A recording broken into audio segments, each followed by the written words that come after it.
Magandang umaga sa inyo pong lahat. Ang awitin po namin ay hinahandog namin sa inyo lahat kung paano po kami na sa aming dating buhay na walang pagkilala sa Panginoon, hindi man paulit-ulit na kami maghayag sa inyo, subalit alam namin na nadaraman nyo kung paano namin ipinaglalaban ang pag-ibig ng Diyos. Lord. At sa kabila ng mga pakikibaka namin sa buhay, batid namin na siya ang sa amin ay nakaagapay. Kaya kung paano sa pamagitan ng awit na ito, inyo pong pakinggan ang mensahe ng awiting ipaglalabang ko.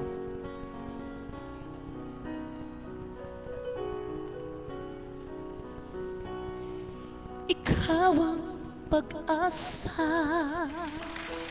Salamat po. Na sa'yo ang ligaya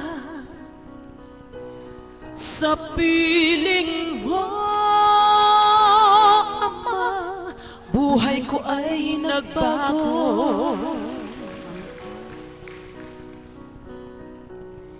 Aanhin ko ang buhay kung hindi ka kapili. Mabuti pang pumanaw kung wala ka sa akin. Ano man ang mangyari, ayaw kong mawalay. Ipaglalaban ko ang pag-ibig mo. Ipaglalaban ko hanggang sa kabilang buhay ang ating pag-ibig, Ama ko.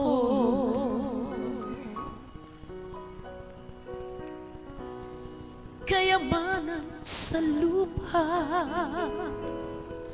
Muli po di ko palakpakan na natin ang Panginoon. hinahanap. Siya po ang ating yaman. Pagkat ang nais ko si Kristo sa aking buhay.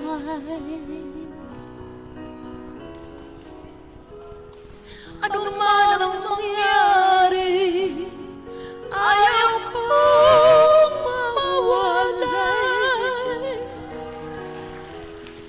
Ipaglalaban ko ang pag-ibig mo. Ipaglalaban ko hanggang sa kabilang buhay ang ating pag-ibig, Ama ko.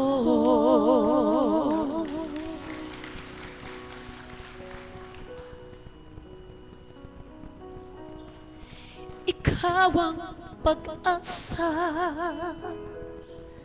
na sa'yo ang likaya sa piling mo, Ama, buhay ko ay nagbago.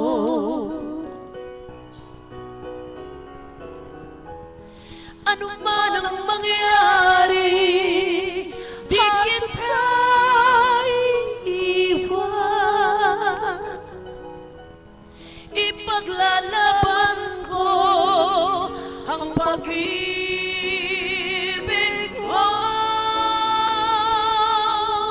Ipaglalaban ko hanggang sa kabilang buhay ang ating pag-ibig,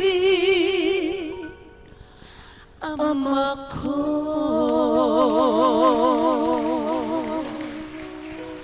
Purihin ang Diyos. Ako, napakatagal ko na pong hindi kinakanta ng awit na rin. Talagang medyo Salamat po, mahal na guro. ang tagal na po. Purihin ng Diyos. Salamat po. Talagang hindi lang nakakatats. Kasi pagka nararamdaman mo talaga pag nararamdaman mo yung kanta, talaga naman pong ipaglalaban mo nga. Alam niyo po ba na pagka umaga po mula sa Bukana, ako po ay nagja-jogging. Yes, Takbo Lord. po, takbo, lakad mula dito hanggang dulo ng paligi. Ang sabi ko sa Panginoon, pag tumataas ang presyon, kahirap yata yung takbo ka, takbo ka. Sabi ko, Panginoon, talagang napakalakas ko. Ang lakas ng katawan ko, wala akong sakit. Amen. Habang nagja-jogging po ako po yung nagjo-joyful. Yung pang, purihin ng Diyos. Hindi, ang bilis ko po. Yung pong makasama kong mga madyojonda, mga 1 kilometro layo sa akin. Nagkakape na po ako din sa Opels Eatery. Sila po yung nandun pa sa dulo ng paligid. Aray. Di po ba buhay ang Diyos? Siya ang nagbibigay sa atin ng kalakasan. Siya ang nagbibigay sa atin ng kagalingan. Kahit po uminom kayo ng isang katambak na gamot o isang katambak na dahon-dahon man yan, kapag hindi natin hiniling sa Panginoon, ibinigay yung sarili natin na siya sa pamamagitan ng kanyang banal na espiritu, padadalawin niya sa iniinom natin ang kagalingan, makakamtan po natin. Napakasarap po. Ang tagal ko na pong hindi naawit yung kanta niya, kaya talagang umano Yes, Lord. masyado akong nadala talaga po. Touch. Anong susunod? Pusong bato.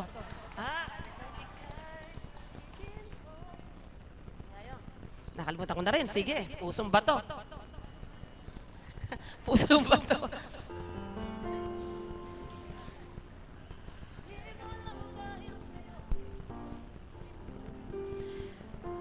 Hindi ko na alam. Pag ako'y natutuwa, umiiyak ako. Pag ako'y nalulungkot, umiiyak din ako. So, pero yung nararamdaman mo si Lord, umiiyak ka na masayang Yes, masaya. Lord. Iba yung nararamdaman mo. Ano po? Hoy, muli po para po Ito si sa ating kapatid, ganun sa inyong din. lahat at siyempre po sa ating buhay na Diyos, sa ating buhay na Diyos. Pag nandun ako sa dulo ng paligid, sigaw na sigaw po ako ng buhay ang Diyos. Yung pong kasama ko nagja-jogging, tinataraw po ako ng mga tao, kasi ko si Raulo yun. Kaya po alam ko, pag wala siguro, walang sumisigaw. Nalate ako, kinonsensya mo pa ako. Purihin ng Diyos. Pusong bato po.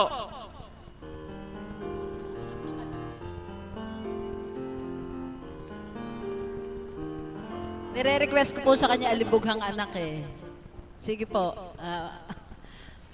Tingnan niyo po yung height ko at mababatid po sa inyo ng amangkin.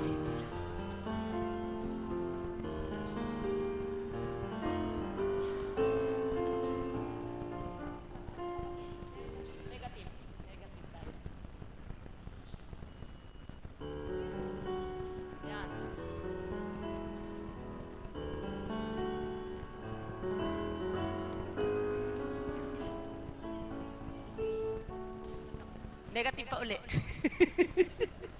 Alam niyo po, ba't hindi magkaintindihan? Ganun po, pag ang mga puso natin ay bato. Oh, ganyan Ang hirap talaga. pong ilaga. Hindi magkaintindihan. Mapakamatagal ilaga. Oo, pero pagka hindi. Pag nadurog na, naging buhangin na, yan na. Amen. Walang hindi lalambot.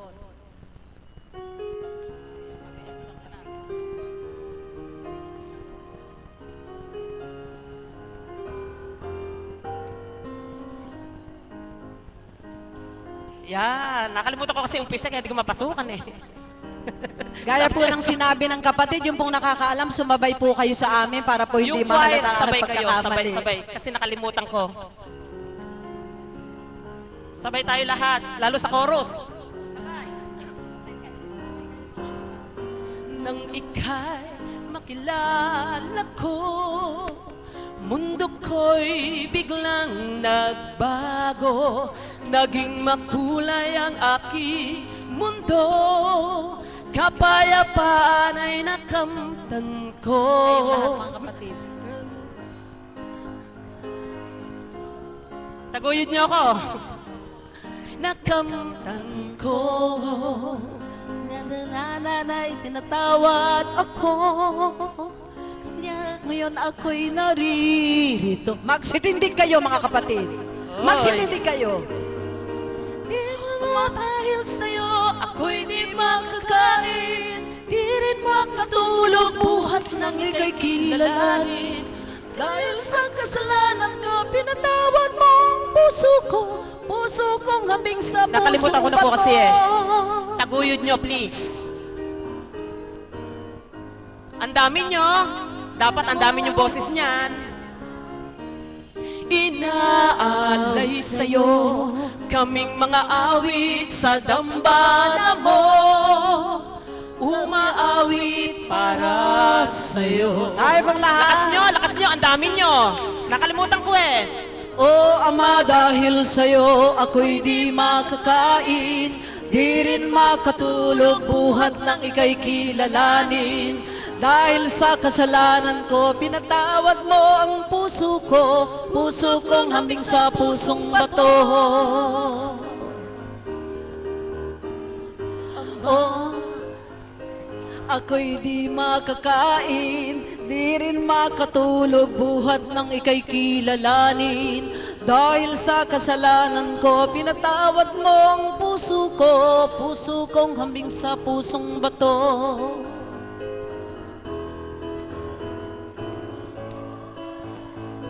Palakpakan po natin yung ating mga choir. Di rin makatulog buhat ng ika'y kilalanin.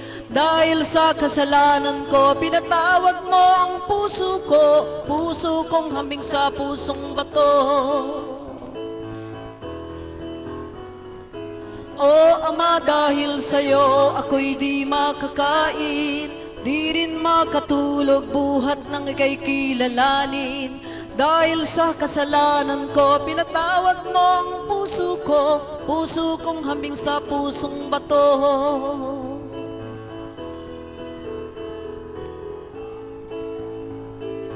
Puso kong hambing sa pusong bato. Salamat po sa inyong Salamat po. Salamat mga kapatid sa inspiring songs na pinarinig ninyo. Sana po ay sa mga mensahe, merong kislot kayong nadama sa puso ninyo. Basta po, isa po ang ninanais ng Ama sa atin. Ano man yung mga pagsubok, sino man ang tumukso sa atin, ano pong dapat natin gawin? Ipaglaban natin siya. At ngayon po naman, wala pa naman po ang ating mahal na apo. Meron pa pong 2 volunteers na naka-line up para magbahagi. At tinatawagan ko po dito ang ating kapatid na si Marisa upang magpahayag kung nasaan na nga po ba siya after the years na siya ay makarating sa dambanang ito. Nasaan na ba ako, Ama? Buhat ng ako ay akayin mo.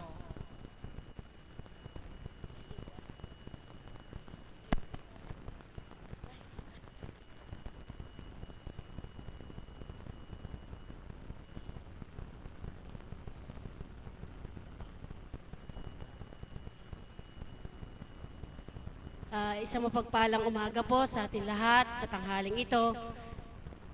Akala ko po hindi na po ako makakatindig. Subalit salamat po sa Ama, binigyan po niya akong muling pagkakataon. Simula po nang mamatay yung tatang ko, ngayon pa lang po ako muling nakapagbahagi. Salamat po sa ginamit ng Ama na si Mami Beth, muli po niya akong tinawag. Sa pamamagitan po niya, ako po ay makakapagbahagi. Before and after po, ngayon po, noong pong ako ay wala pa po dito. Marami po akong bagay na nais kong makamit sa aking buhay. Una po ang mga bagay na material na bagay na hindi po dapat. Subalit nga po, nung ako na po ang napunta sa dakong ito, muli ko pong nasilayan kung ano po ba ang tama at marapat. Dahil po sa binigay ng Ama sa akin, nung po niya ako ay pagturanan, siguro po siya po yung ginamit ng Ama upang mabago ko po ang aking, yung nakasanayan ko po ba bilang isang hinirang na dapat ko pong gawin sa aking buhay ngayon. Sino po ba ako? Ano po ba ang kailangan patunayan ko sa aking sarili bilang isang hinirang? Nagnilay po ako. Bago po ako mag-birthday, humiling po ako sa Ama. Nasabi ko, Ama, gusto kong maging ayoko po bang na maging maengay ang aking birthday na nakasanayan ko ng simula ng 42. 42 po ako nakasanayan ko po yon. Ngayon pong 43 po ako, gusto ko pong mabago. Ibigay niyo po sa akin ang kapahintulutan kung ano po ba ang dapat kong gawin. Nung pong nakaupo ako dito, sa gilid po, habang po ako ay nananalangin, nilapitan po ako ni Mami Beth, talaga po siya yung ginamit ng Ama upang maitatak ko sa aking diwa na hindi po marapat yung nakasanayan ko noon. Ninamnam ko po yung bawat salita niya, pinasok po sa aking puso, hindi po ako nagdamdam.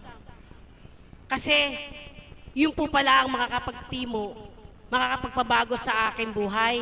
Ginamit po siya ng Panginoon upang ipabatid ng Panginoon sa akin kung ano po ba ang mensahe niya sa aking kahilingan.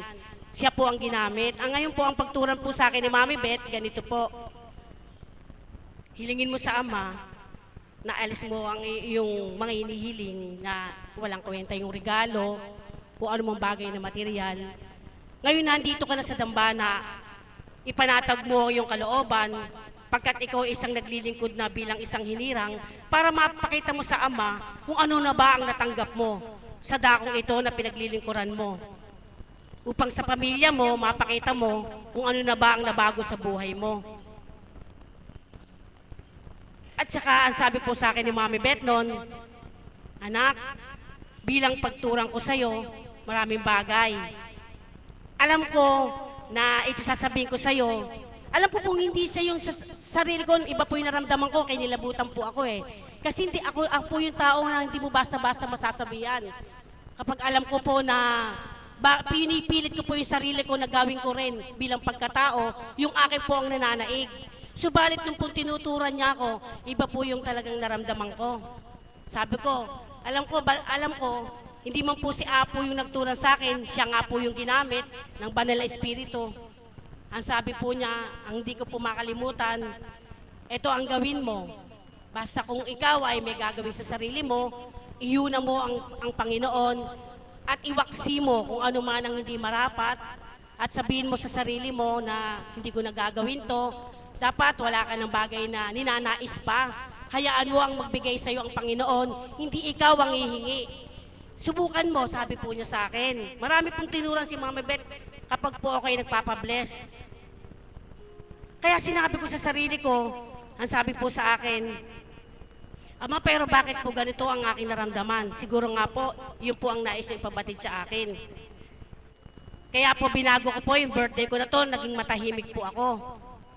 Wala pong nakaalam sa aking mga kapatid, pero alam po ni Mother, kasi po siya po yung shepherd ko, pinaghanda pa rin po niya ako dito sa taas ng dambana. Kaya po nagpapasalamat din po kay Mother dahil hindi ko man po nasabi. Pero kakaiba po eh, ibang regalo po ang binigay ng Panginoon sa akin. Masarap po pala kapag yung wala ka nang hinihingi. Ang hinihingi mo na lang kung paano po ba makakapaglingkod ako nang bukal sa aking puso na wala na yung mga material na bagay. First time ko pong nag-birthday na walang regalo. Sa totoo lang po. Sa pamilya ko, alam po niya yan. Wala po akong, dati po nagbibiro ako sa mga kasamahan kong alagad o birthday ko. Niririgaluhan po nila ako, subalit nga po nitong dumating na December 18, naging matahimik po talaga ako.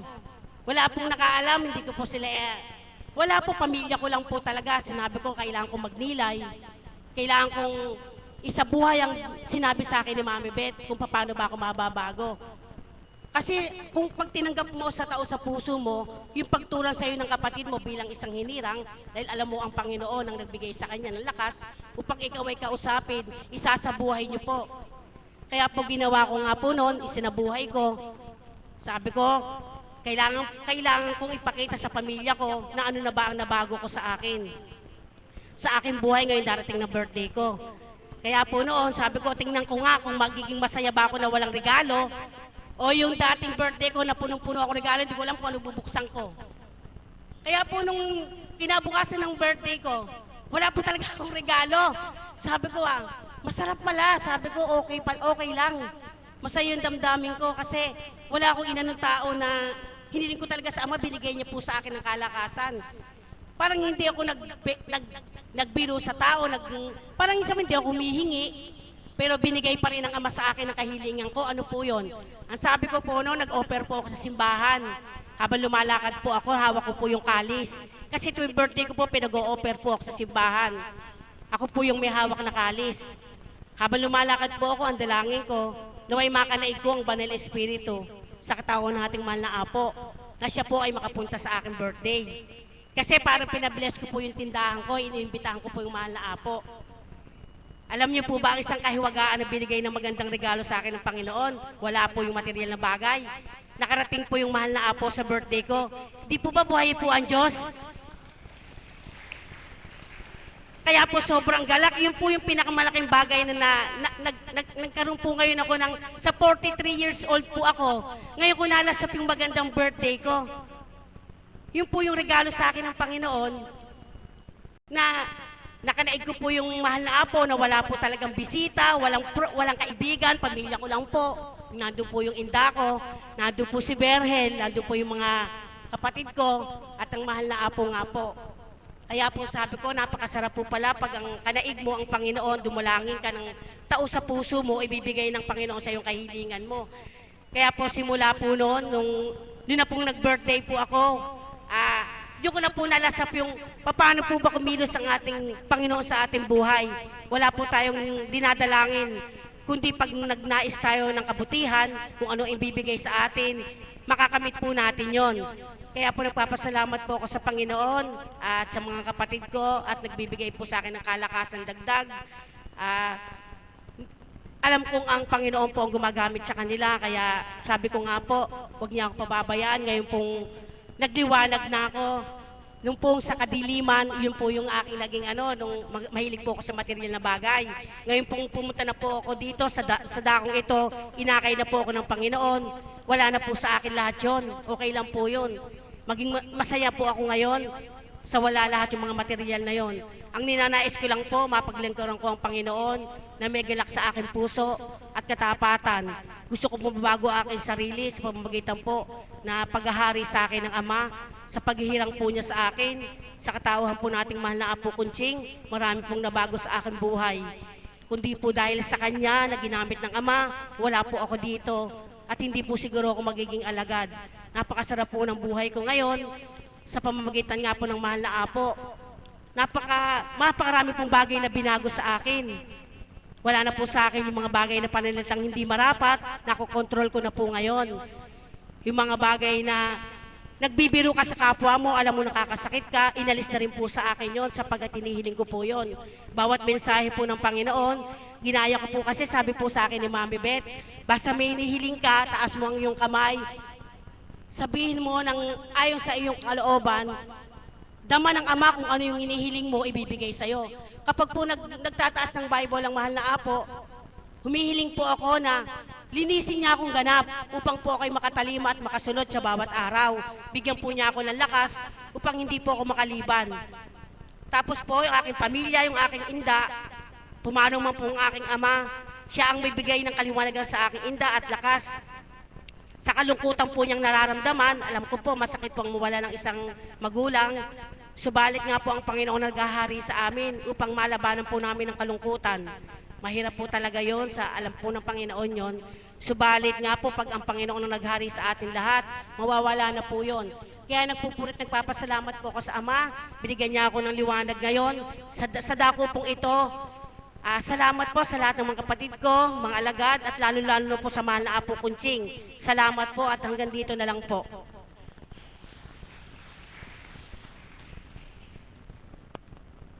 Salamat, mahal na kapatid, sa iyong pahayag. Katotohanan po. Uulitin ko lang, nung dati kasi, nung bago pa lang siyang alagad at siya nag-birthday, pagtindig po niya rito, ang papasalamatan niya, yung mga nagbigay sa kanya ng regalo, at hindi ko makakalimutan, pwede pang ihabol, pwede pa kayong magbigay, yun po ang sinasabi niya sa kanyang pagpahayag. Salamat sa Ama, na bago na siya, hindi na yung mga material na bagay, kundi yung mga spiritual blessings na mula kay God ang kanya nang binibigyang halaga. Narito pa po ang isa nating kapatid na magbabahagi mula po sa Baliwag. Palakpakan po natin ang buhay na Diyos para po sa kapatid kong si Rose. Ay, yan na po. Kita, okay lang ba? Ayan na po ang mahal na Apo. Okay po.